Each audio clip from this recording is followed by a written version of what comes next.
본 방송에서 제공하는 투자 정보는 투자 판단에 대한 조언입니다. 방송에서 제공하는 주식의 가치, 가격 상승 및 하락에 대해서는 방송사에서 보장하지 않습니다. 안녕하세요. 오늘장 내일장의 권민정입니다. 어제 뉴욕 증시는 이 개인 소비 지출 물가 지수가 예상치를 밑돌면서 인플레이션 우려가 완화되는 모습이 보여졌는데요. 하지만 제조업 지표가 부진한 모습을 보인 영향으로 뉴욕 증시는 혼조세를 기록했습니다. 이 파월 의장이 금리 인상 속도 조절 가능성을 언급한 가운데 연준의 향후 행보를 가늠할 고용 보고서가 오늘 밤에 발표가 될 예정이죠. 경기 침체 우려와 오늘 발표되는 11월 고용 동향 발표에 투심이 위축되면서 글로벌 증시도 하락폭 키워가고 있는 상황입니다. 오늘자 국내 증시 영향받아서 하락세인 장인데요. 코스피 1.3%대, 코스닥은 1% 가까운 하락세 보여주고 있습니다. 또한 오늘 강세 업종으로서는 제로 코로나 반대 시위가 중국 전역으로 확산이 되면서 중국 대도시들이 이 방역 봉쇄를 연이어 완화하고 있다고 전해졌는데요. 이와 관련해서 오늘 중국 소비 관련주들 좋은 흐름 보여주고 있습니다. 이와 관련된 소식은 오늘 전문가들 모시고 꼼꼼하게 전해드리도록 하겠습니다. 저희 방송 유튜브를 통해서도 시청하실 수가 있는데요. 유튜브 검색창에 서울경제TV라고 검색해 주시면 실시간 방송 시청 가능하시니까요. 많은 관심 부탁드리겠습니다. 본 방송에서 제공해드리는 정보는 투자 판단을 위한 조언일 뿐 해당 주식의 가치와 수익률을 보장해드리진 않습니다. 그리고 서울경제TV와 서울경제신문은 당사의 브랜드입니다. 서울경제증권TV와 서울경제TV 손실복구팀과는 무관하며 기타 유사 명칭에 주의하시길 바라겠습니다. 12월 2일 금요일입니다. 오늘장 내일장 본격적으로 출발합니다.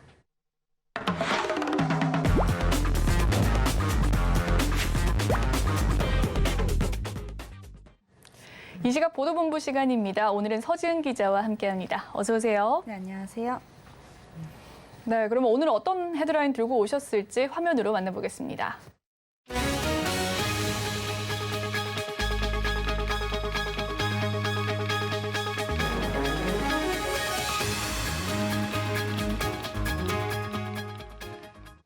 네, 첫 번째 소식은 물가 소식입니다. 지난달 소비자 물가 지표가 나왔다고 하는데요. 어떻게 나왔습니까? 네, 지난달 소비자 물가는 상승률이 5%로 여전히 높았지만 10월보다는 상승폭이 축소된 모습을 보입니다. 이일 통계청에 따르면 지난달 소비자 물가 지수는 작년 같은 달보다 5% 올랐습니다. 이는 지난 4월 이후 7개월 만에 가장 낮은 상승률입니다. 물가 상승률은 지난 7월 외환위기 이후 최고치인 6.3%까지 치솟았다가 8월 5.7%, 9월 5.6%로 두 달 연속 낮아졌습니다. 전기와 가스 요금 인상에 10월 5.7%로 상승폭이 커졌지만 다시 물가 상승세가 둔화하는 양상입니다. 네, 다행히 물가 상승세가 조금 둔화했다라는 소식이 있었는데 가장 상승폭이 낮은 품목은 어디였습니까? 네, 석유류와 농수산물이 가격 상승폭이 가장 낮았습니다. 석유류는 지난달 대비 5.6% 올랐습니다. 석유류 상승률은 지난 6월 39.6%를 정점으로 7월은 35.1%, 10월은 10.7%로 점점 낮아지는 모양새입니다. 농축수산물 가격은 0.3% 올라 지난달보다 상승폭이 크게 둔화했습니다. 농산물 가격은 지난해 같은 달 대비 2% 하락한 수치입니다. 농산물 가격이 1년 전보다 하락한 것은 지난 5월 이후 처음인데요. 채소류는 2.7%, 축산물은 1.1%, 수산물은 6.8% 각각 올랐습니다. 네, 다음은 아파트 거래 시장 분위기 살펴보도록 하겠습니다. 정부가 경기와 인천 지역을 비롯해서 지방까지 규제를 풀어주는 모습입니다. 거래가 늘었는지 궁금한데요. 이 수요자들의 매매 심리가 회복되고 있나요? 네, 전국 아파트 매매 수급 지수가 역대 최저치를 기록하면서 매매 심리 회복은커녕 위축된 모습인데요.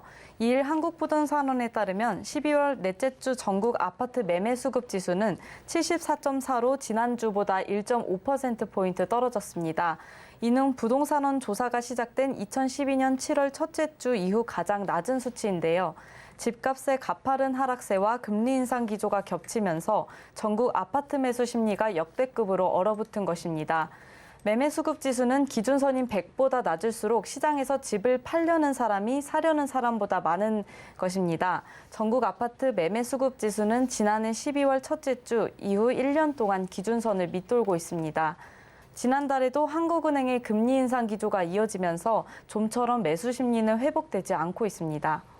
네, 그래도 매수 심리가 회복되지 않다라는 이야기를 들었는데 특히나 서울 아파트의 거래량이 눈에 띄게 줄어들고 있다고 합니다. 거래량 어느 정도 됩니까? 네, 특히 서울 아파트의 매매 거래량이 눈에 띄게 준 모습인데요. 서울 부동산 정보 광장에 따르면 지난 10월 서울 아파트 거래량은 총 555건으로 2006년 실거래가 조사를 시작한 이후 월별 거래량으로 역대 최저를 기록했습니다. 종로구의 아파트 거래량은 10월 한 달간 4건에 그쳤고 용산구와 광진구, 강북구, 금천구 등은 거래량이 10건 이하에 그칠 정도로 극심한 거래 절벽이 이어지고 있습니다. 은평과 마포와 서대문구 등이 있는 서부권은 지난주 63.8%에서 금주 62.4로 떨어지며 지난주에 이어 이번 주에도 서울 5대 권역 중 최저를 기록했습니다. 수도권 전체적으로 매매지수 하락세가 가파릅니다. 수도권 전체 매매수급지수는 지난주 70.5에서 금주 69.4로 떨어지며 지수 70선이 깨졌는데요. 이에 따라 2012년 7월 첫 주에 이어 10년 4개월 만에 최저입니다. 네, 마지막 소식입니다. 심야 택시 대란을 막기 위해서 심야 할증의 확대 정책이 어제부터 시작이 됐는데요. 어떻게 조정이 됐습니까? 네, 어젯밤부터 서울 택시요금 심야 할증 시간이 밤 10시로 적용이 됐는데요. 할증률도 최대 40%까지 적용됐습니다. 3,800원인 중형택시 기본요금은 오후 10시에서 오후 11시와 오전 2시에서 오전 4시 사이에는 4,600원으로 오릅니다. 오후 11시부터 오전 2시까지는 기본요금이 5,300원으로 적용됩니다. 오후 10시부터 오전 2시까지는 기본 할증률의 2배가 적용됩니다. 심야 택시 대란을 막기 위해 내놓은 심야 할증 확대 정책이 시작되면서 서울 심야 할증 요금은 1982년 이후 40년 만에 조정됐습니다. 네, 이 택시 할증 요금에 대해서 반응들이 각기 다를 것 같은데 어떤 반응이 나오고 있습니까? 네, 택시 요금이 부담스럽다는 반응과 불가피하다는 반응으로 엇갈리는데요. 시민들 사이에서는 밤 10시에 넘어서 택시를 탔는데 기본 요금이 4,600원부터 시장에 당황했다. 저녁 자리를 한 후 택시로 귀가했는데 요금이 평소보다 1만 원 이상 더 나왔다 등 부담된다는 반응이 줄을 이뤘습니다. 반면 물가가 오른 만큼 택시 요금 조정도 불가피하다는 반응도 나오고 있는데요. 택시기사들은 조금은 수입이 늘어나지 않을까 기대하며 대체로 환영하는 분위기입니다. 다만 법인 택시기사들은 회사에 내는 산업금까지 따라 오르지 않을까 우려하기도 했습니다. 업계에서는 이번 심야 할증 인상으로 빠져나갔던 기사들이 곧바로 되돌아오지는 않을 것이라고 분석하고 있습니다. 네, 이 시각 보도본부 오늘은 서기재은 기자와 함께했습니다. 오늘 말씀 감사합니다. 감사합니다. 네, 이 시각 증시 시황 브리핑 해드리고 서울경제TV 특징주 소개해드리는 시간입니다. 김혜영 캐스터가 준비하고 있습니다. 안녕하십니까. 캐스터 김혜연입니다. 이 물가 안정과 경기 둔화 사이에서 미증시가 갈피를 잡지 못하는 모습이 나타났습니다. 10월의 PC 물가지수나 근원 PC 지수는 둔화세를 보이게 되면서 이 물가 안정에 대한 기대감은 커졌는데요. 또 한편으로는 11월 ISM 제조업 지수가 전망치를 크게 하회하게 되면서 이 경기 둔화에 대한 우려감도 생기게 됐습니다. 그에 따라 우리 시장에서 이 외국인 투자자들의 수급이 소극적으로 나타날 수 있을 것이라고 점쳐졌는데 오늘 이 외국인과 기관의 양 매도세 지수가 하락세를 보이고 있는 상황입니다. 네, 그럼 자세한 이 시각 지수 상황부터 짚어보도록 하겠습니다. 코스피 지수가 하락 출발 이후에는 계속해서 이 낙폭을 확대하고 있는 모습입니다. 현재는 1.4% 내린 2,445포인트대에서 거래가 되고 있고요. 오늘 코스피 시장에서는 대부분의 업종이 하락세를 보이고 있습니다. 시가총액 상위 종목단에서도 대부분의 종목들 현재 파란불을 켜내고 있는 모습이고요. 이어서 코스닥 지수도 확인해 보시죠. 네, 마찬가지로 이 우하향 곡선을 그려 나가고 있습니다. 현재는 0.83% 밀려난 734포인트대에서 거래가 되고 있고요. 마찬가지로 대부분의 업종이 하락세를 보이고 있는데 그 가운데서도 이 중국의 봉쇄 조치 완화 수혜주들은 빨간불을 켜내주고 있는 모습입니다. 이어서 수급도 확인해 보시죠. 외국인들이 4거래일 만에 코스피 시장에서 매도 우위를 보이고 있습니다. 기관도 하루 만에 매도 전환을 하게 되면서 현재 기관이 3,638억 원, 외국인은 3,141억 원의 매도 우위를 보여주고 있습니다. 이어서 코스닥의 수급도 확인해 보시죠. 마찬가지로 이 코스닥 시장에서도 기관과 외국인의 양 매도세가 들어오고 있습니다. 기관이 4거래일 만에 매도 전환을 했고요. 현재는 1,413억 원, 외국인은 1,269억 원의 매도 우위를 보여주고 있습니다. 이어서 오늘장 상승하는 업종 테마부터 살펴보도록 하겠습니다. 오늘 화장품주가 강세를 보여주고 있습니다. 이 화장품주들의 강세 배경에는 중국 내에서의 시위가 전역으로 확산이 되면서 이 중국 대도시들이 연이은 방역 완화 조치 소식을 전해오고 있기 때문인데요.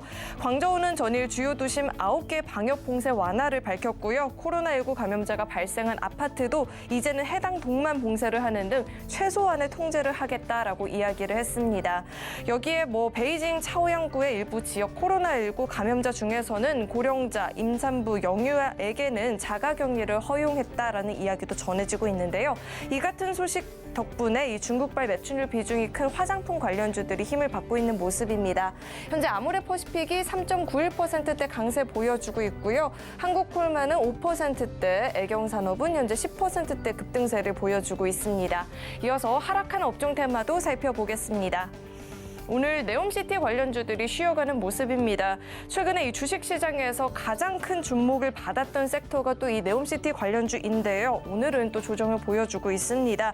무함마드 빈 살만 왕세자가 한국을 다녀간 뒤에도 이 주가의 열기가 식지 않는 모습이 나타났었죠. 서울의 43배 규모의 첨단 신도시 건설 소식에 제2의 중동의 붐을 기대하면서 대부분의 업종들이 이 프로젝트 수주전에 뛰어드는 모습이 나타났습니다.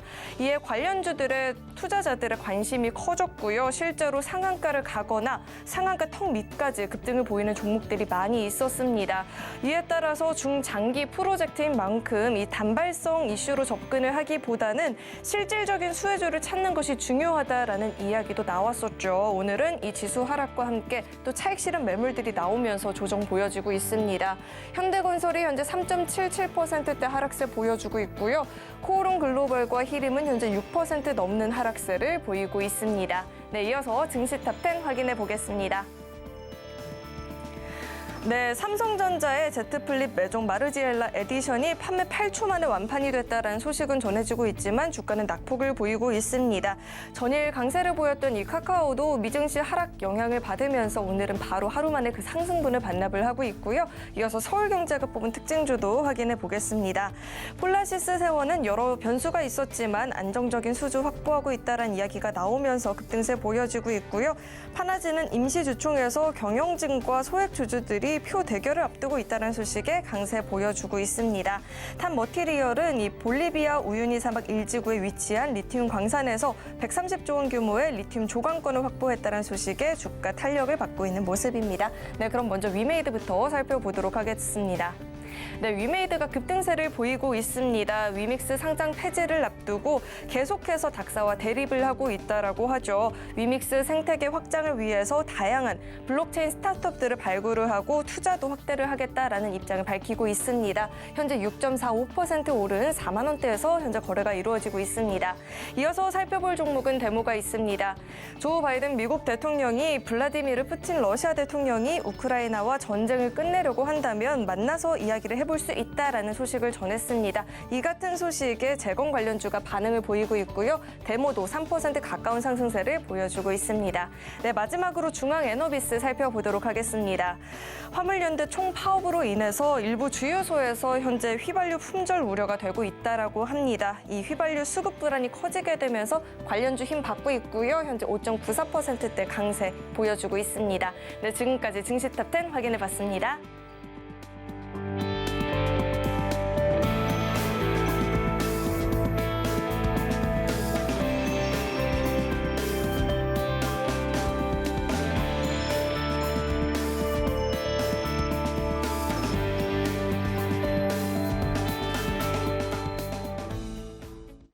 이 시각 외국인과 기관의 수급 상황 살펴보는 수급 포착 시간으로 넘어가 보도록 하겠습니다. 오늘은 신한금융투자 부산금융센터 이호석 차장 연결되어 있습니다. 안녕하세요, 차장님. 네, 안녕하십니까. 이호석 차장입니다. 네, 수급 상황 살펴보고 왔습니다. 종목별 흐름은 어떻습니까?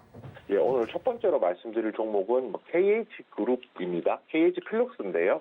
그중에서도 뭐 그룹 전체적으로 이슈이기 때문에 KH그룹 안에 속해 있는 게 뭐 상장된 것이 뭐 KH필룩스, KH전자, KH건설 등이 될 건데요. 이런 그룹주들 전반적으로 좀 살펴볼 필요가 있을 것 같습니다.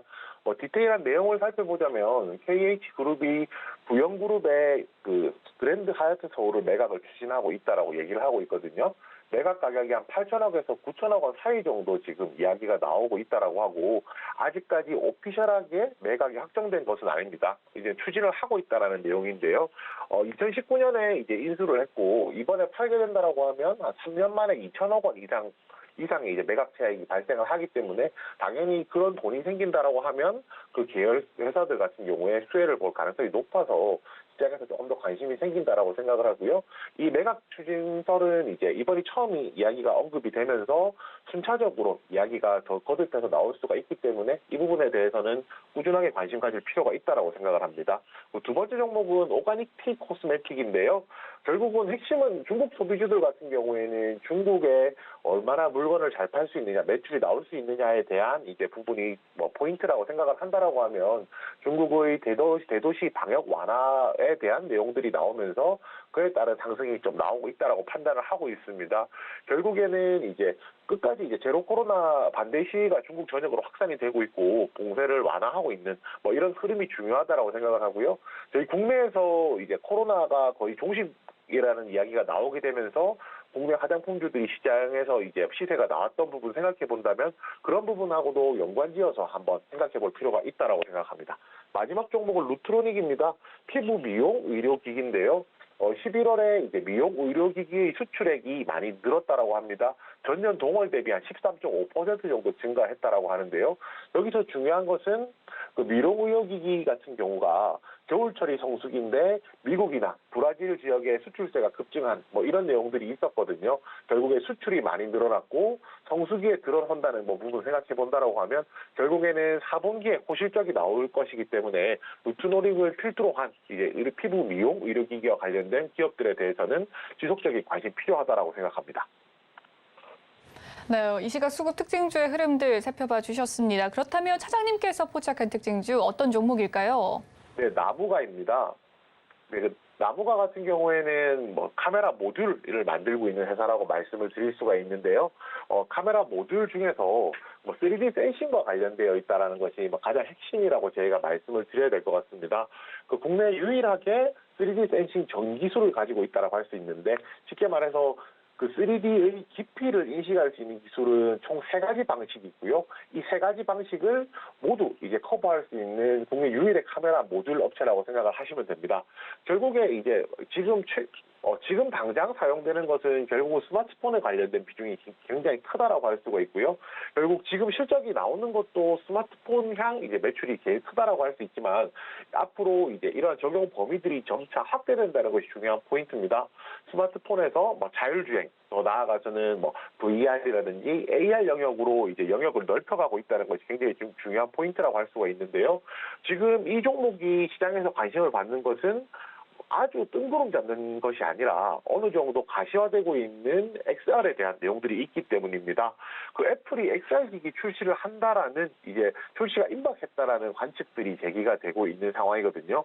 아직까지 뭐가 확정되었다라는 부분은 아니지만 결국에 국내 그리고 글로벌하게 보았을 때 굉장히 탄탄한 충성층을 가지고 있는 애플이 XR 기기를 출시한다라고 하면 그에 따른 이제 수혜들을 볼 수 있는 내용들이 있기 때문에 나무가 같은 경우에 꾸준하게 지금 최근에 시세가 좀 나오긴 했지만 지속적으로 관심을 가질 만한 종목이라고 판단하고 있습니다.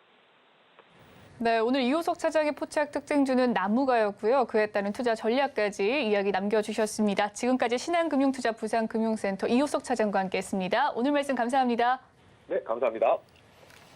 네, 오늘 시장을 주도하는 업종과 이슈에 대해서 심층 분석해보는 마켓 로드맵 시간으로 넘어가 보도록 하겠습니다. 오늘은 바로자산운용의 윤종식 이사님 연결되어 있습니다. 이사님 안녕하세요. 네, 안녕하세요. 네, 중국 내부에서 이 고강도 봉쇄에 따른 주민의 불만이 커지면서 백지 시위가 열렸습니다. 이 백지 시위가 확산이 되자 결국 중국 정부에서 코로나19 방역 정책 완화 카드를 꺼냈는데요. 특히나 베이징과 광저우, 충칭 등의 대규모 이 대도시의 방역의 완화 소식 때문인지 화장품 관련주가 강세를 보이고 있는 상황입니다. 오늘 주요 화장품주 어떻게 보셨을까요? 네, 우선 이 화장품주 오늘 사실 국내 시장은 좀 하락을 하고 있죠. 차익 실현 매물이 코스피, 코스닥, 특히 코스피에서 뭐 외국인 기관 합쳐서 거의 7천억 가까이 좀 나오고 있는데요. 시장의 움직임은 분명히 좀 좋지가 않습니다. 이 하락폭이 코스피 1.4% 정도로 좀 커지고 있는 그런 모습인데요. 그럼에도 불구하고 화장품주는 뭐 결론부터 말씀드리면 흐름 좋습니다. 뭐 가장 대장주 아모레퍼시픽 지금 한 3.5에서 4% 정도 상승을 하고 있고요. 뭐 그 외에 화장품주들 뭐 코스맥스도 지금 2.5% 정도, LG 생활건강도 거의 5% 가까운 그런 뭐 상승세를 보여주고 있습니다. 이 중국이 아무리 공산국가다라고 하더라도 이 국민들의 시위까지 발생할 정도다 그럼 정부에서 굉장히 눈치를 많이 볼 수밖에 없고 정책의 수정이 나올 수밖에 없습니다. 이전과는 달라졌죠. 공산국가다 그러면 이전에는 힘으로 막 누를 수도 있었고요. 마음대로 이 정책의 방향도 마음대로 좀 결정을 할 수 있었는데 이제는 언론도 뭐 아무리 중국이 공산국가라지만 언론도 많이 발달되어 있고 그리고 국민들의 눈치를 볼 수밖에 없는 그런 상황이기 때문에 제로 코로나 정책 너무 많이 지쳤죠. 뭐 우리나라도 지쳤었지만 중국은 더 지쳤습니다. 이동을 제한해버리는 그런 극단적인 이 움직임들까지 나왔었기 때문에 그리고 격리도 강제 격리가 있었죠. 근데 이제 자가 격리로 좀 바뀌는 부분들이 있는데 그만큼 중국 국민들이 코로나로 인해서 느꼈던 이 한 3년간에 느꼈던 이 엄청난 극심한 피로감에 중국 국민들도 이제는 못 살겠다라는 부분들 그러면서 시위까지 발생을 했고요. 그러면서 중국도 제로 코로나 정책에 대해서 이 정책을 수정하는 방향으로 이제는 조금씩 나오고 있죠. 이런 모습들이 화장품주의 기대감을 불어넣는 요인이다라고 보시면 되겠습니다. 우선 화장품주들은 중국 봉쇄가 아니더라도 이전에 뭐 사드라든지 이런 여러 가지 악재들이 좀 겹치면서 중국 쪽 비중이 조금씩 줄어들었습니다. 판매가 이전보다는 확실히 좀 줄어드는 그런 모습들이 있었는데요. 그러다가 코로나까지 그야말로 두들겨 맞았습니다. 이 한 번 맞아서 휘청휘청 하고 있는데 여기서 코로나 한 번 더 맞은 꼴이죠. 그러면서 다운 당했죠. 한마디로 굉장히 많이 매출액도 줄어들고 중국에서의 사업들 손실 굉장히 많이 보고 있는 그런 모습들이었는데요. 이 중국에서 이런 제로 코로나 정책에 대한 완화 이런 모습들이 기대감으로 나오면서 그리고 그동안 사실은 화장품주들 굉장히 사업 구조가 좀 슬림화가 됐죠. 이런 모습들까지 실적이 조금씩 개선이 되는 모습들이 있었습니다. 중국 시장 아직 매출액이 늘어나는 모습이 나오지 않았음에도 불구하고 이 실적이 개선되는 모습들, 사업 구조를 효율화시킨다든지 이런 부분들이 있었기 때문에 주가가 반등하기 시작했었는데 그게 한 11월 초 정도의 화장품주들의 모습이었습니다. 그런데 최근에는 이제 제로 코로나 정책 완화, 한마디로 중국 시장의 문이 조금씩 열릴 가능성이 매우 높아졌다라는 이런 기대감이 나오면서 가격도 뭐 굉장히 좀 싼데 이런 기대감 같이 겹치면서 오늘도 시장 대비해서 굉장히 좀 압도적으로 강한 뭐 시장의 뭐 주도주라고 하기에는 시가총액이 조금 부족하긴 하지만 그럼에도 불구하고 제일 눈에 잘 띄는 이 섹터죠. 화장품 섹터. 이런 기대감들이 작용하면서 시장 대비해서 훨씬 더 강한 이런 모습들이 오늘 시장에서 화장품들한테 좀 나오고 있는 그런 상황이다라고 보시면 되겠습니다. 네, 제로 코로나 정책으로 지친 중국 시민들의 반발로 인해서 중국 당국이 이 방역 완화 카드를 꺼냈는데요. 그와 관련해서 오늘자 화장품 관련주들 눈에 띄게 상승하는 모습 나타나고 있습니다. 오늘 화장품주 내에서도 이 중국 관련 매출이 높은 종목들 위주로 좀 올라가는 모습인데요. 다만 이 중국 내에서도 자국 제품에 대한 신뢰도가 높아져서 이 K-뷰티에 대한 설자리가 좀 좁아졌다라는 인식이 나오고 있습니다. 지금까지 중국 시장 하면 뭐 아모레퍼시픽, LG 생활건강 등이 주로 거론되기도 했었는데 이 향후 중국 시장에서 이 두 기업의 경쟁력은 어떻게 보십니까? 우선 중국도 화장품이 상당히 좀 많이 발전을 하고 있죠. 국내에서 중국 시장을 봤을 때 제일 먼저 앞서 나간 건 아모레퍼시픽 그리고 LG 생활건강, 그러니까 프리미엄 라인이었습니다.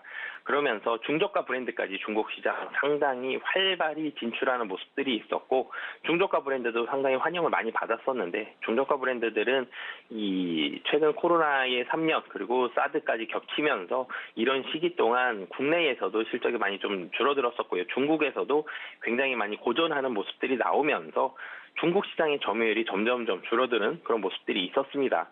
하지만 이 프리미엄 라인은 그래도 경쟁력이 좀 남아있다라고 보시면 되겠는데요. 아모레퍼시픽, 설화수죠. LG 생활건강 후라는 이 고급 브랜드를 가지고 있습니다. 이 두 브랜드가 중국 시장을 처음에 들어갈 때 침투할 때의 가장 1등 공신이 두 프리미엄 브랜드였거든요.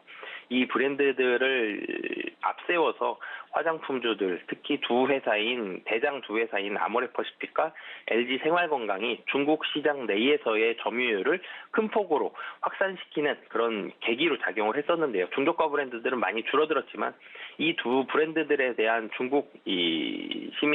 중국인들의 그런 충성도는 전보다는 당연히 좀 줄어들었겠죠. 그렇지만 여전히 충성도는 상당히 좀 높은 그런 상황이라 경쟁력은 충분히 좀 있다라고 보여지고요. 이 두 기업의 경쟁력이 조금 더 살아나기 위해서는 지금은 중국이 문을 조만간 열을 것이다라는 기대감이 있지만 진짜로 열었을 때 이 경쟁력은 조금 더 많이 부각이 될 것으로 보여집니다. 이전에 사실 아직 문을 열기는 전이죠. 근데 이때 두 기업 모두 상당히 많은 중국 시장에서의 슬림화 작업을 진행을 했는데요. 특히 아모레퍼시픽 같은 경우는 중국 내 오프라인 매장이 굉장히 좀 많았습니다. 오프라인 매장이 많다 그러면 장점은 상당히 활발하게 이 광고 효과를 좀 줄이더라도 매장 자체가 많기 때문에 이 상당히 활발한 매출액을 올릴 수 있는 그런 장점이 있었는데요. 단점은 화장품이 안 팔리면 고정비가 그만큼 많이 나가기 때문에 이익단에서 손실을 많이 볼 수 있는 그런 사업 구조가 되겠죠. 굉장히 규모의 경제를 이루려고 생각을 하고 오프라인 매장을 상당히 적극적으로 빠른 속도로 깔았었는데 코로나라는 이런 악재를 만나면서 오프라인 매장들 상당히 어려워졌습니다. 그러면서 오프라인 매장 우선 축소를 계속적으로 하고 있고요. 그런 모습들은 아모레퍼시픽의 중국 시장 적자 폭이 줄어든다라고 보시면 이 줄어드는 실적들이 여기서 나오고 있고요. 온라인 매장을 상대적으로 많이 좀 확대를 하고 있습니다. 그러니까 이전에는 매출액을 상당히 많이 늘리면서 중국 시장을 적극적으로 공략하는 데 포커스를 뒀다라면 이제는 조금 더 효율적으로 매출액이 좀 줄더라도 영업 이익률을 좀 더 좋게 만드는 쪽으로 그리고 오프라인 매장보다는 온라인 그러니까 다시 한번 잘 팔리지 않더라도 고정비 때문에 회사가 휘청이고 이 고통을 받는 일은 좀 줄여보겠다. 그렇기 때문에 온라인 쪽으로의 판매책을 좀 늘려가고 있습니다. 이런 부분들은 국내에서 사실은 중국으로 넘어가는 면세점에서 사실 많이 사서 넘어가는 이런 부분들도 있었는데 온라인 쪽으로의 판매를 한다. 이 회사 입장에서는 상당히 효율화된 좋은 사업 구조다라고 보여지고요. 그리고 이 점유율보다는 수익성 측면에서 이 두 회사들 특히 아모레퍼시픽과 LG 생활건강 가격적으로 좋은 두 프리미엄 브랜드를 가지고 있기 때문에 수익성 측면에서 상당히 좀 개선이 되고 있습니다. 그런 부분들까지 본다라면 중국 시장이 개방이 될 때 이 두 회사의 경쟁력은 상당히 부각이 될 가능성이 높다라고 말씀드리겠습니다. 네, 이 아모레퍼시픽과 LG 생활건강 두 기업에 대한 중국의 경쟁력에 대해서 이야기를 나눠봤습니다. 일단 프리미엄 라인은 아직까지 좀 경쟁력이 남아있다라는 이야기를 해주셨고요. 온라인 매장으로 확대되면서 좀 수익성 측면에서 개선이 기대가 된다라는 이야기를 해주셨네요. 한편 11월 연말 쇼핑 시즌을 맞아서 한국은 물론이고 미국과 중국에서도 대규모 할인 행사가 진행이 됐었죠. 이 녹록치 않은 환경 속에서도 유의미한 성과를 낸 기업이 어떤 곳이 있었는지 좀 궁금한데요. 향후 주가 전망과 함께 살펴봐 주시죠. 네, 사실은 소형주 중에서 사실 소형주라고 하기엔 시가총이 좀 근데 클리오가 미국 아마존에서 진행된 이 블랙 프라이데이 기간 동안 역대 최대 매출을 달성을 했습니다. 사실 미국 블랙 프라이데이는 매출이 전체적으로 좀 부진했는데 클리오 같은 경우는 이 전년 대비해서 지금 88%의 매출 성장률을 기록을 하고 있고요. 지난 7월 아마존 프라임데이에서도 전년 대비 10배 성장을 기록한 이후에 이번에도 매출 신기록을 경신을 했습니다. 그러면서 이 클리오는 이 역대 최대 매출, 이번 블랙 프라이데이에 역대 최대 매출을 달성하는 그런 모습을 보여줬는데요. 그러면서 오늘 주가도 올라가는 그런 모습들을 보여주고 있습니다. 이 최근에 화장품주들이 반등을 하면서 클리오도 같이 반등을 하는 모습, 그러니까 10월 달에 바닥을 찍고 올라가는 모습이 있고, 그리고 최근에는 중국에 문을 연다, 이런 이 말씀을 오늘 많이 드렸었는데, 그런 기대감까지 들어오면서 클리오 주가가 상승을 하는 그런 모습을 보여줬습니다. 미국의 부진이, 미국 블랙 프라이데이 때 소비의 부진이 있었기 때문에 클리오의 이번 역대급의 매출은 좀 더 빛을 발한다라고 보시면 되겠고요. 그리고 사실 이 이외에도 이 눈에 확 띄는 종목은 클리오였지만 나머지 종목들도 좀 살펴본다라면 이 프리미엄 브랜드 중에 대표적으로 이 아모레퍼시픽이 미국 시장을 확대를 하고 있습니다. 전체적으로 국내 화장품들이 중국 시장에 굉장히 많은 비중, 거의 압도적인 비중을 기대했었다가 중국이 문을 좀 닫아버리면서 화장품주들 많은 어려움을 겪었는데, 중국에서 겪었던 어려움들을 교훈 삼아서 중국 이외의 지역으로 매출처를 많이 좀 늘려가고 있습니다. 미국 시장 대표적이고요. 미국 시장 이외에도 유럽이라든지 동남아 시장이라든지 이런 다른 나라들로의 매출액이 점진적으로 확대가 되고 있기 때문에 이 클리오도 마찬가지고요. 다른 화장품 기업들도 국내에서 코로나가 어느 정도 좀 사그러들면서 국내 화장품에 대한 실적이 올라간다, 이런 기대감보다는 해외 쪽으로 조금 더 포커스를 맞춰주셨으면 좋겠고요. 특히 시가총액이 큰 기업일수록 해외 쪽 매출 비중이 압도적으로 큽니다. 그렇기 때문에 뭐 이번 블랙 프라이데이 때 나타난 매출 외에도 해외 쪽에서의 얼마나 매출이 올라가는지를 이 회사들의, 기업들의 실적에 절대적인 영향이기 때문에 이 점유율이라든지 매출의 확대, 해외 매출의 확대 여부도 다 함께 잘 살펴보시면 좋을 것 같습니다. 네, 경기 침체 우려 속에서 올 한 해 화장품주에 대한 성적표 좀 다소 초라한 모습인데, 내년에는 좀 반등세 이어갈 수 있을지, 이 반등 시그널의 주요 요인과 더불어서 탑픽 종목이 있다면 그에 따른 투자 전략까지 살펴봐 주시죠. 우선 반등 시그널은 뭐 매출이 나와야 되는데, 가장 좋은 시그널은 중국 시장이 얼마나 빨리 문을 여느냐. 그러니까 중국에서의 적자가 너무 컸습니다. 중국 시장을 바라보면서 국내 화장품 기업들, 고가 브랜드, 프리미엄 브랜드부터 해서 중저가 브랜드까지 계속적으로 확산이 됐는데요. 그런데 중국 시장이 문을 닫아버리면서 화장품 섹터 전체적으로 상당히 흔들리는 모습들이 나왔습니다. 그렇기 때문에 지금은 중국 제로 코로나 정책 완화 기대감이죠. 아직 제로 코로나 정책이 뭐 끝났다, 문을 활짝 엽니다, 이런 쪽 아니기 때문에 기대감에서 실질적으로 중국 시장의 문을 여는지, 언제 여는지, 그리고 그러면서 중국 시장에서의 적자가 얼마나 빠른 속도로 줄어드는지, 이 속도 여부까지도 좀 살펴보셨으면 좋겠고요. 중국에서 뭐 더 좋은 부분들은 매출액이 확대가 되는, 그러니까 화장품주들은 1번은 중국 시장이 언제, 얼마나, 어떻게 매출액이 늘어나는지, 확대가 되는지, 이런 부분을 1번으로 보셔야 될 것 같고요. 그리고 좀 전에도 미국 시장 말씀을 드렸었는데, 중국 시장이 1번이지만 그 외의 시장들도 국내 시장보다 해외 시장에 포커스, 그리고 이 점유율이 훨씬 올라가고 있는 그런 상황입니다. 그렇기 때문에 해외 매출 중심으로 매출 실적에 대한 개선이 어느 정도, 얼마나 빨리 이루어지는지 여부까지 두 번째로 확인을 해보시면 좋을 것 같고요. 탑픽 종목도 같이 말씀을 드리면 뭐 1등주죠. 사실은 화장품주 중에 가장 대장주의 모습을 보여주고 있는 아모레퍼시픽 말씀을 드리고 싶은데요.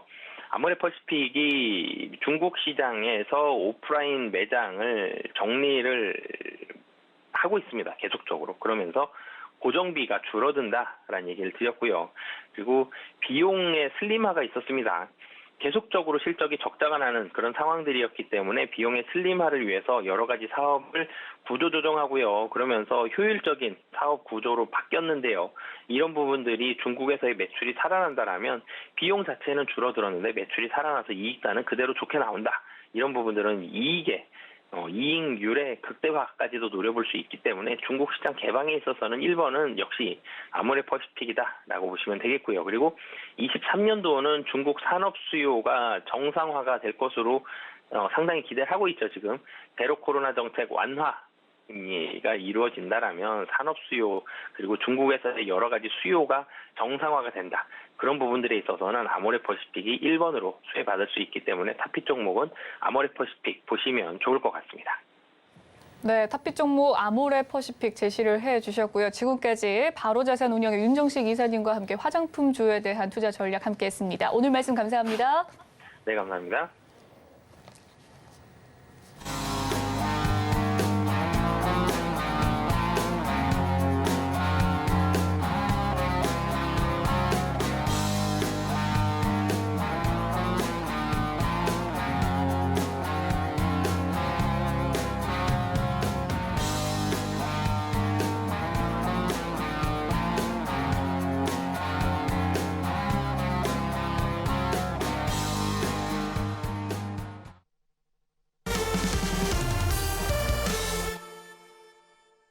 글로벌 금융 핵심 이슈를 알아보는 배종찬의 통통 경제 시간입니다. 배종찬 소장님과 함께합니다. 어서 오세요. 안녕하십니까? 네, 오늘은 우주항공주에 대한 이야기를 해볼까 하는데요. 예. 이번 주 초 월요일이죠. 예. 이 한국판 나사로 불리는 우주항공청 설립 소식 속에서 우주항공주들 좀 뛰어오르는 모습도 보였습니다. 예. 윤석열 대통령은 앞서 또 취임 100일 기자회견에서도 이 우주항공청의 설립에 대한 비전을 강조하기도 했었는데요. 예. 우주항공주의 수혜 어떻게 전망하십니까?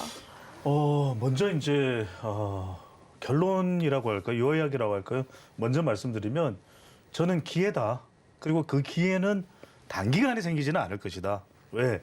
좀 더 우리가 시간을 더 지켜보면서 그 과실을 보게 되는 것이 바로 이 항공 또 우주항공 관련주로 봐야 되겠죠. 그러면 윤석열 대통령이 역대 대통령과 다르게 우주항공에 대해서 강조하는 이유는 뭘까요? 그 이유는 뭐냐면 가능성입니다. 성장 가능성이고 앞으로 이 우주항공 분야에 대한민국의 미래가 있다. 그러니까 신성장 동력의 개념이죠. 그건 또 물론 이제 윤석열 정부에서도 뭔가 이 경제 관련된 모멘텀을 만들 필요가 있다. 그래서 지금 경제가 그렇게 썩 좋은 상황이 아니기 때문에 그런 기회를 만드는 것이 바로 이 우주항공청의 설립이다라고 봐야 되겠죠. 왜 그러냐면 실제 그러면 미국의 경우에 이 나사가 돈을 벌어요? 정부기관이잖아요. 그러니까 이른바 우주산업 개발을 하는 곳이지 여기서 뭐 돈을 막대하게 버는 그런 기관이 아니에요. 그러니까 우리가 자꾸 오해를 하는데 나사가 몇 년도에 생겼습니까? 1958년도에 생겼거든요. 1958년도에 미국 대통령은 누구? 아이젠하워예요. 군인 출신이죠. 2차 대전에 노르망디 상륙 작전의 영웅이에요. 그러면 지금 그 당시에 소련, 그 당시에 러시아 아닙니다. 소련의 서기장은 누구예요? 케네디하고 나중에 또 대결 관계까지 갔던 바로 후로시초프예요. 그 이야기는 뭐냐? 절대적으로 미사일을 개발할 때요. 우주 산업을 개발. 내가 잘났어. 미국이 이겨. 뭔 소리야? 소련이야. 그때 막대한 자금을 투자를 합니다. 근데 무슨 말씀이냐? 자, 달에 가고 또 우주에 최초로 가가린, 유리 가가린 소련입니다. 유리 가가린이 나가고 돈 벌었어요? 돈 버는 거 아니에요. 그러니까 그렇게 했을 때 지금에 와서 누가 하죠? 아마존도 그렇고 일론 머스크도 그렇고 스페이스 X죠. 이런 개발을 통해서 이제는 좀 더 많은 수익을 얻게 되는 겁니다. 그러니까 우리가 생각할 때 우주에 뭔가 이런 우주 왕복선을 보내고 이런 게 돈을 버는 게 아니에요. 이걸 통해서 서서히 기술력을 쌓게 되는 것이 이 근간에 깔려 있다. 기저에 깔려 있다. 그걸 통해서 우리가 이제는 관련된 기술, 특히 이제 우리가 지금 우주항공산업 그러는데 우주항공산업 그렇다고 해서 지금 무슨 우리가 우주로 나가서 명왕성 근처에 가서 외계인을 만나는 게 아니에요. 화성에 새로운 아파트 단지를 건설하는 게 아닙니다. 더 사실은 지금 현재 우주항공산업과 관련돼 있는 것은 위성이에요. 아직까지는 우리가 이 산업으로 크게 돈을 버는 것보다는 당장 우리가 상업적인 것과 관련이 돼 있는 상업적인 용도와 관련돼 있는 위성 분야부터 수익을 올리고 있다. 그러면 이 부분이 이제 확대돼 나갈 수밖에 없겠죠. 그러다 보니까 이제 미국도 이제는 이 실제 승객을 태우고 나가서 상당히 많은 비용을 이제 받게 되는 우주 여행의 이제 초기 단계까지 가는 겁니다. 그래서 무슨 말씀이냐? 이 우주항공 수혜주는 지금 이제 우주항공청이 아직 설립이 된 건 아니에요. 정부조직법이 통과돼야 되니까. 그럼 이게 되면 앞으로 우주항공의 기반이 만들어지겠다. 여러분들이 좀 중장기 차원에서의 투자를 해야 되는 것이 바로 우주항공주고 단기간으로라도 위성과 관련된 지금 우리가 가지고 있는 그 경쟁력을 통해서 기업의 평가와 기업의 성장을 통해서 가치 인정받을 수 있는 기업도 있다. 이렇게 판단을 하시면 좋겠습니다. 네, 한국판 나사라고 불리죠. 우주항공청의 설립 소식에 따른 또 우주항공주에 대한 수혜 전망에 대해서 이야기를 해주셨습니다. 일단은 성장 가능성이 굉장히 높은 부분이고요. 이런 관점으로서 또 위성에 대해서 좀 특히 좀 주목을 그렇죠. 해보는 네. 것이 좋겠다라는 이야기를 해주셨습니다. 한편 이 우주항공청의 설립으로 국방 분야와의 또 협력이 기대가 되는 상황인데 앞서 말씀을 해주셨듯이 미국의 경우에는 이 군 우주 부분은 우주개발기구에서 별도로 그렇죠. 또 가담을 네. 하고 있는 상황이고 한국은 이 민간과 국방을 아울러야 하는 또 종합적인 이 관리가 필요한 상황인데 소장님의 견해는 어떻게 보십니까? 우리는 왜냐하면 이게 좋은 거예요. 왜? 미국은 여러분들이 우주 산업을 생각하실 때 나사가 돈을 버는 게 아니라고 그랬잖아요. 하지만 스페이스X나 또 영국의 멀건 갤럭틱이나 또는 아마존 같은 경우에 블루 오리진이 있죠. 이런 민간 사업을 통해서 우주 산업이 성장을 하는 겁니다. 위성과 관련해서도 더 많은 GPS 산업을 통해서 더 많은 통신을 통해서 수익을 올리는 거예요. 그러면 그 이야기는 뭐냐면 미국은 워낙 풍부한 민간 투자가 있기 때문에 그렇게 가도 돼요. 그런데 우리는 뭔가 투자를 하고 싶었는데 당장 우주 산업에 가지고 수익이 있겠습니까? 우리가 우주 산업에서 우주 왕복선을 만들겠어요. 화성을 다녀오겠어요. 지금 이제 목표는 세워졌어요. 뭐 2035년에 달까지 간다. 2045년에 화성을 간다. 지금 당장은 수익이 없는데 계속 이대로만 밀어붙이다가는 기업들이 도산하고 말죠. 그러니까 우리는 방산을 함께 가야 돼요. 자, 그런 시드머니가 있기 때문에 우리가 우주 산업의 개발이 가능하거든요. 그래서 우리는 방산 산업과 함께 가는 구조가 맞다. 미국의 경우에는 지금 뭐 막대한 민간 투자가 이루어지는데 우리의 경우에는 민간 투자가 별로 없다. 그런 부분을 생각한다면 우리는 방산과 동행하는 것이 맞는 것이고 지금 여러분들이 이 정보 굉장히 중요합니다. 참고로 잘 들어두시면 지금 우리는 그래서 굉장히 많은 기업이 우주항공청과 관련이 있습니다. 가령 저궤도 위성 부분, 이따 이제 좀 더 자세하게 말씀드릴 텐데 저궤도 위성 협력과 관련된 산업도 우리가 포함이 될 수 있고요. 그 다음에 이 발사체와 관련된 부분은 인공위성을 쏘아 올려야 될 거잖아요.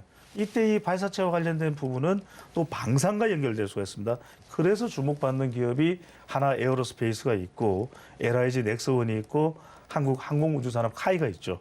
그 다음에 또 우리는 위성 제조하는데 이름 자체도 아예 위성이 들어가 있어요. AP 위성, 그 다음에 세트랙 I, 또 이 위성체를 만드는 데 있어서 하나 시스템, 제노코, 그 다음에 캔코와 에어로스페이스도 있습니다. 그러니까 이런 일련의 기업들 조금 더 말씀드릴 텐데 이런 기업들이 좀 폭넓게 방산까지 아우르면서 참여가 될 때 우리 우주항공청의 앞으로의 기능 자체도 그러니까 어떤 이야기가 나오냐면 지난번에 우리가 누리호를 쏘아 올리면서 그 기술자들에 대한 대우를 충분히 못했다. 그러니까 우주항공청의 전문가들은 그래서 연봉 책정도 다르게 한다는 거예요. 수억 원을 받을 정도의 전 세계적인 전문가를 영입해서 우리 우주항공 기술을 끌어올리겠다는 입장이기 때문에 저는 상당히 이 부분은 효과적이다. 이렇게 봐야 되겠죠. 네, 일단 우리나라의 민간 투자가 좀 확대가 크게 이루어지지 않고 있는 현실이네요. 또 저기도 위성 협력과 관련된 부분과 더불어서 또 방산과 관련된 부분으로 발사체에 또 그렇죠. 관련이 되어 있다라는 이야기를 해주셨습니다.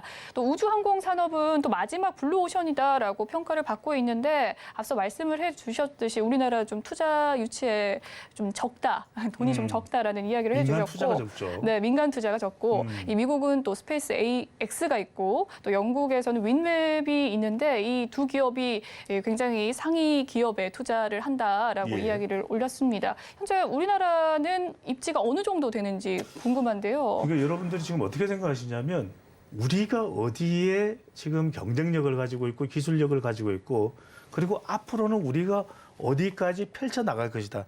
우리가 정확히 아는 게 중요하잖아요. 그래서 저는 우주항공청의 설립이 중요한 거예요. 왜냐하면 그래야 이제는 속도를 낼 수가 있는 겁니다. 2027년까지가 윤석열 대통령의 임기이기 때문에 그러면 지금 우리가 가지고 있는 이 우주 산업자, 우주를 이야기할 때 여러분들 두 개로 생각하시면 됩니다. 우주 산업과 우주 경제예요. 그러면 승객을 태우고 우주 여행을 하는 거는 뭡니까? 우주 산업이에요? 우주 경제예요? 우주 경제입니다. 그거는. 왜?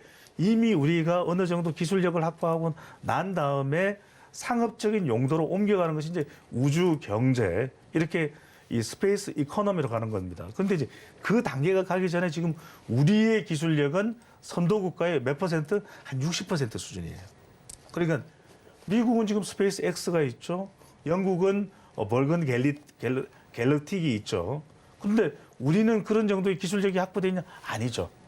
그렇다면 아직까지는 우리의 경쟁력은 어디에 있냐면 기존에 우리가 잘할 수 있는 것. 자, 여러분들 우주 산업에 대해서 조금 자칫 오해를 하면 안 되는 것이 자, 화성에 간다 아니면 우주 개발을 한다 이게 지금 우주 산업이 아니에요.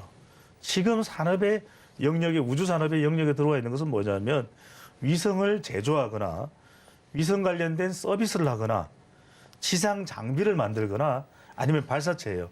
그런데 위성을 만들거나 발사체를 만드는 거 여러분들 돈 될 것 같아요? 별로 안 돼요. 뭐 매일 쏘는 것도 아니잖아요. 그렇다면 뭐냐? 위성을 쏘아 올려놓고 그 위성과 관련된 그 위성의 특징이 있겠죠. 그죠? 다 방송 위성도 있고 통신 위성도 있고 특히 최근에는 이제 저궤도 위성 쪽으로 가는 겁니다. 저궤도 위성 쪽으로 가는 것이기 때문에 이 저궤도 위성이나 군지 위성 조금 더 다시 조금 이 부분은 더 구체적으로 설명드려야 돼요. 그러면 그런 비즈니스가 지금 미국과 중국 간에 활성화되어 있는데 우리는 뭘 할 수 있냐면 우리의 지금 경쟁력이 상당히 그나마 앞서가 있는 그래도 이 밸류 체인이 확장되어 있는 범위 내에서 생각을 해보면 우리는 지상 관련된 장비예요. 이 위성을 쏘아 올리고 난 이후에 지상에서 그 위성 서비스를 관리하는 장비와 관련되어 있습니다. 그래서 제가 말씀드릴게요. 지상 장비와 관련된 것이 인텔리안 테크, 한양 ENG, 하이로 코리아, 한국 조선해양, 현대중공업, 대기업까지 들어가 있어요. 네. 그다음에 위성 서비스와 관련되어 있는 것이 한라 시스템이나 STX 엔진도 있고요. 또 아까 말씀드렸던 대로 저궤도 위성이 협력하는 데는 우리 통신 3사가 다 들어가 있어요. 그러니까 여기에는 우리가 상당히 아니 현대중공업이라는 기업 자체도 기술 경쟁이 앞서 있는 그 기업이잖아요. 그러니까 이런 쪽에 우리가 매력이 있다는 거예요. 그래서 일단 투자자 관점에서 여러분들이 보실 때는 그래?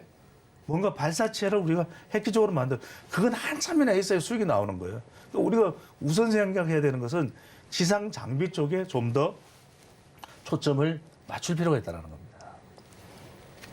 일단 한국 기업의 이 글로벌 우주 항공에 대한 입지에 대해서 먼저 이야기를 해주셨는데 선도 국가 대비 좀 60% 정도 차지를 하고 있고요. 또 기술력이 그렇게 크게 높은 상황은 아니지만 일단 우선적으로 확인을 해봐야 되는 것이 이 우주 관련 사업의 키포인트는 위성과 또 이 발사체에 대한 이야기였습니다. 또 지상 관련된 장비에 관한 기업들을 좀 살펴보는 것이 중요할 것 같다라는 생각이 듭니다. 이 우주 산업의 밸류 체인으로서 좀 크게는 위성 산업과 비위성 사업으로 구성이 되어 있다라고 하는데요. 2020년 기준으로 위성 산업이 세계 우주 산업의 지금 73%를 차지하고 그렇죠. 있다고 하네요. 이 글로벌 우주 산업 트렌드와 더불어서 국내 우주 항공 기술을 좀 종합해 봤을 때 향후 가장 큰 동력을 일으킬 섹터는 어떤 섹터라고 보십니까? 말씀드렸던데 결국 위성이다. 위성 중에서도 지상 장비다. 그러니까 여러분들이 너무 발사체가 멋있는데 저 분야에 우리가 좀 더 성장했으면 좋겠어. 언젠가는 성장하겠죠. 그런데 지금 세계 우주 산업의 양대 산맥이 어디입니까? 물론 러시아도 있어요. 하지만 상업적으로 보면 두 나라입니다. 미국과 중국이에요. 그러니까 미국과 중국이 경쟁하는 분야는 어디냐? 뭔가 우주 왕복선을 쏘아 올리고 여기도 쏘아 올리고 아니라 미국, 중국이 패권 경쟁을 지금 하고 있는 곳은 저궤도 위성과 군지 위성이에요. 이게 중요한 겁니다. 저궤도 위성은 뭐죠? 주로 이제 상업적인 위성의 기능을 가지고 있다는 겁니다. 그다음에 또 하나 이제 군집 위성은 뭐냐? 군집. 때로 모인다는 거예요. 무슨 이야기냐? 마치 드론 여러 개가 이렇게 모이듯이 이 소형위성이 전문 분야가 됩니다. 소형위성 여러 개가 모여서 같이 모여서 기능도 하고 흩어져서 기능도 하고 바로 이런 분야의 시장이 형성돼 있다. 그 이야기는 뭐냐면 미중 간에 이렇게 경쟁할 때 대체로 이제 미국이 될 가능성이 높죠. 미중 간의 견제 때문에. 그러면 미국의 기업들도 상당히 어떤 협력업체를 구할 수밖에 없거든요. 그 협력업체 중에서 지금 우주산업의 50%를 차지하는 게 뭐다? 지상장비다. 그 지상장비의 경쟁력은 대한민국이 확보하고 있다. 그러면 우주항공청이 설립되는 것의 첫 번째 우리 관전 포인트는 이 지상장비 쪽에 집중을 하면서 조금씩 이제 범위를 넓혀가는 우리가 기업들에 투자하면서 개인 투자자들의 좀 수익성을 주목해볼 또 초점을 맞출 필요가 있겠습니다. 네, 지금까지 인사이트K 배종찬 소장님과 함께 우주항공주에 대한 투자 전략 함께 이야기 나눠봤습니다. 오늘 말씀 감사합니다. 고맙습니다. 본 방송에서 제공해드리는 정보는 투자 판단을 위한 조언일 뿐 해당 주식의 가치와 수익률을 보장해드리진 않습니다. 그리고 서울경제TV와 서울경제신문은 당사의 브랜드입니다. 서울경제증권TV와 서울경제TV 손실복구팀과는 무관하며 기타 유사 명칭에 주의하시길 바라겠습니다. 오늘 준비한 소식은 여기까지고요. 잠시 후 마감 임박 60분의 승부도 많은 시청 부탁드립니다. 주말 잘 보내시고 저희는 다음 주 월요일에 뵐게요. 시청해주신 여러분 고맙습니다.